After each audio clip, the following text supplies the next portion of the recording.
साथियों, ये जो प्रेस कॉन्फ्रेंस हम लोग कर रहे हैं, ये ईवीएम्स इलेक्ट्रॉनिक वोटिंग मशीन से रिलेटेड हमारी प्रेस कॉन्फ्रेंस है।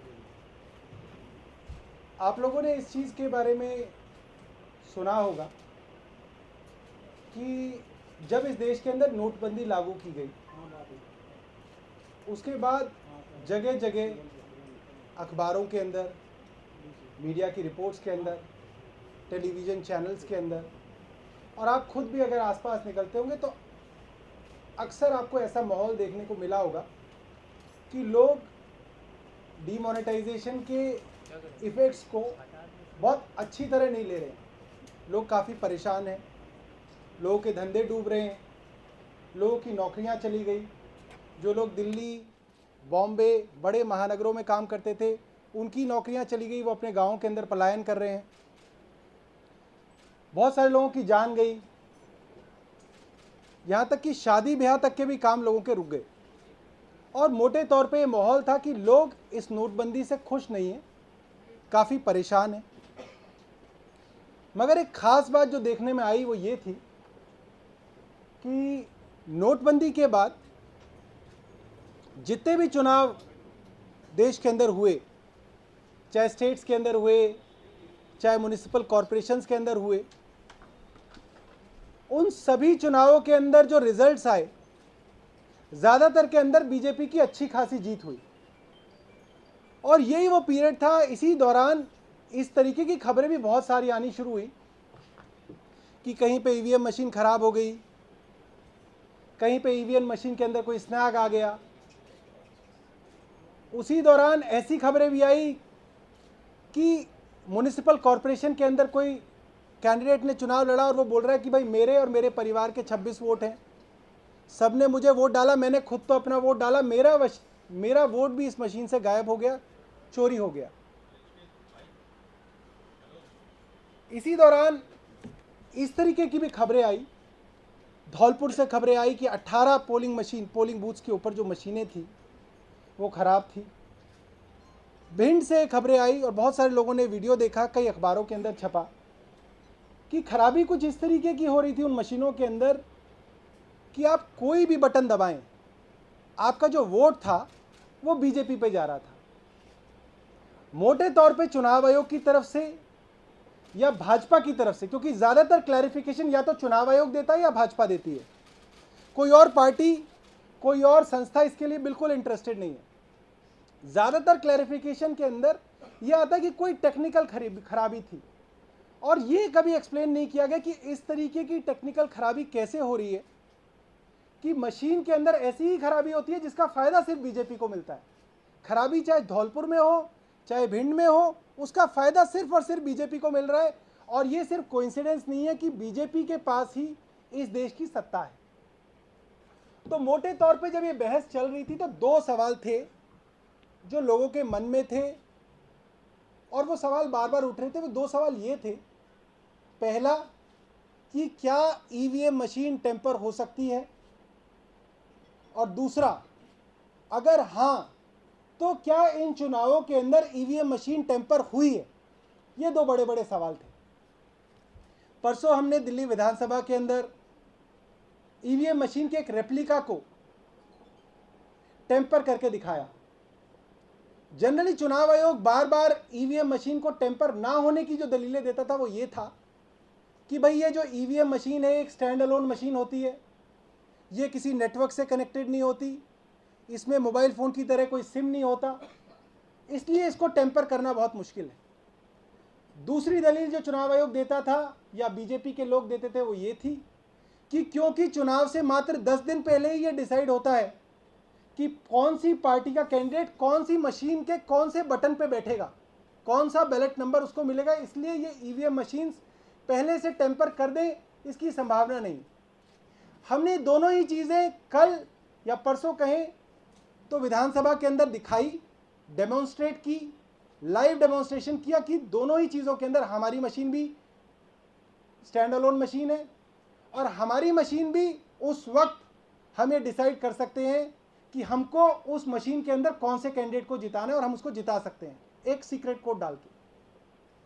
अब जो दूसरा बड़ा सवाल है वो ये है कि चलिए भाई आपने दिखा दी कि मशीन टेम्पर हो सकती है, मगर क्या मशीनें टेम्पर हुई हैं, ये सबसे बड़ा सवाल है। और इस सवाल का जवाब देने आज हम आपके सामने आए हैं।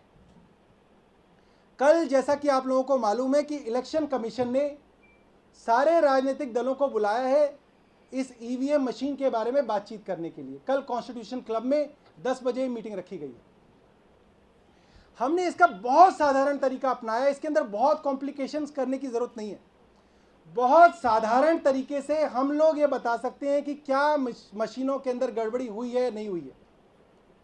हम ये कह रहे हैं कि इलेक्शन कमीशन की देखरेख के अंदर आप एक कमेटी बना दीजिए।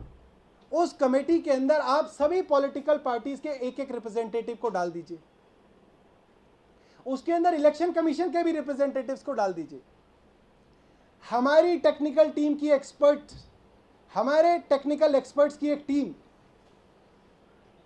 उस कमेटी को ये दिखा देगी, ये साबित कर देगी कि कैसे पिछले चुनाव के अंदर ईवीएम के अंदर धांधली हुई है। अब आप ये पूछेंगे कि कैसे बताया जा सकता है।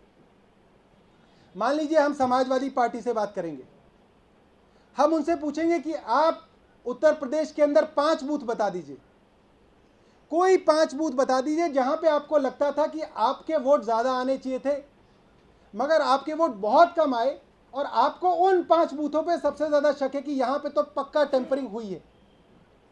हम यही बात मायावती जी की पार्टी से पूछेंगे कि आप उत्तर प्रदेश के अंदर 5 कोई बूथ बता दीजिए जहां पे आपको लगता है, बसपा के लोगों को लगता है कि वहां टेम्परिंग हुई है। हम उत्तर प्रदेश के अलावा उत्तराखंड में पूछ लेंगे 5 बूथ। हम इसी तरीके से पुणे के अंदर जहां म्युनिसिपल इलेक्शन हुए, जहां की मशीनों को जब्त करने के आदेश मुंबई हाईकोर्ट ने दिए, जहां की मशीनों की फोरेंसिक एग्जामिनेशन करने के लिए हाईकोर्ट ने कहा है, हम वहां पे कोई 5 बूथ मांग लेंगे कि आप कोई 5 बूथ बता दो जहां पे आपको सबसे ज़्यादा शक है कि यहां टेम्परिंग हुई है। हम इलेक्शन कमीशन से दरख्वास्त करेंगे कि इस कमेटी के सामने इलेक्शन कमीशन की देखरेख में हमें उन बूथों की जो ईवीएम मशीन इस्तेमाल हुई है वो मुहैया कराई जाए। जो लोग चुनाव की प्रक्रिया को जानते हैं वो मानते होंगे और उन्हें पता होगा कि जैसे ही वोटर किसी भी बूथ के अंदर वोट डालने के लिए आता है, सबसे पहले वो अपना वोटर आईडी कार्ड दिखाता है, वहाँ पे प्रिसाइडिंग ऑफिसर बैठा होता है, वो एक लिस्ट के अंदर उस वोटर का आईडी नंबर या सीरियल नंबर और उसका नाम दाखिल करता है और वोटर से कहता है कि आप इस पर साइन कर दीजिए। वोटर उस पर साइन करता है, पोलिंग बूथ के अंदर जाके मशीन तक पहुंचता है, यहाँ से बैलेट मशीन को ऑन किया जाता है और वोटर अपनी वोट डाल देता है। तो जो वोट डलती है वो एक सीक्वेंस के अंदर डलती है, पहला, दूसरा, तीसरा, चौथा, और वही सेम टू सेम सीक्वेंस उस कागज के अंदर प्रिसाइडिंग ऑफिसर रिकॉर्ड करता है। हमारे पास वो टेक्नोलॉजी है, हमारे पास वो एक्सपर्टाइज है जिसके अंदर हम उस मशीन के अंदर देख के, उसकी रोम को पढ़ के हम ये बता देंगे कि उसके अंदर किस सीक्वेंस के अंदर वोट डला है, पहला वोट किसको डला है, दूसरा वोट किसको पड़ा है, तीसरा वोट किसको पड़ा है। और इलेक्शन कमीशन के पास वो लिस्ट है कि पहला आदमी कौन था, दूसरा आदमी कौन था, तीसरा आदमी कौन था। अब बात आती है कि सीक्रेट बैलेट बॉक्स का क्या किया जाएगा। आप एक जुडिशियल मजिस्ट्रेट की कोर्ट के अंदर इन कैमरा प्रोसीडिंग्स के अंदर, मतलब जिसके अंदर जनता को ना पता चले कि उसने कहां वोट डाला, आप उससे पूछ लीजिए कमेटी के सामने कि भैया तुमने कहां वोट डाला। अगर वो कहता है कि मैंने तो समाजवादी पार्टी को वोट डाला और हम आपकी ही इलेक्शन कमीशन की वोट की मशीन की रोम को पढ़ के बता देते हैं कि इसका वोट तो बीजेपी को गया हुआ है, तो आप मान लीजिएगा कि धांधली हुई है। और अगर उसने जहां कहा कि उसका वोट जा रहा है, जहां उसने वोट दिया था और जहां पे उस मशीन के अंदर वो वोट स्टोर्ड है वो सेम है, तो मुझे लगता है कि फिर ये देश को मानना पड़ेगा कि उसके अंदर कोई धांधली नहीं हुई। कल ये रिक्वेस्ट हम सभी लोग, मुझे लगता है कि हम और पार्टी से भी रिक्वेस्ट करेंगे कि उन पार्टियों की तरफ से भी ये रिक्वेस्ट हम इलेक्शन कमीशन को करें कि इस तरीके की एक छोटी सी कमेटी बनाई जाए, इलेक्शन कमीशन की देखरेख के अंदर बनाई जाए और उस एक्सपर्ट टीम की जिम्मेदारी कि वो टेक्निकल एक्सपर्ट्स जो इनकी मशीन को खोल के पढ़ के बता देंगे कि किसने वोट कहाँ डाली, उसकी जिम्मेदारी हम लेते हैं। हमारे पास ये एक्सपर्टाइज है, ये नॉलेज है कि हम ये पढ़ के बता सकते हैं। तो जब हम कल जाएंगे तो हम ये सारी की सारी बात इलेक्शन कमीशन के आगे रखेंगे। धन्यवाद।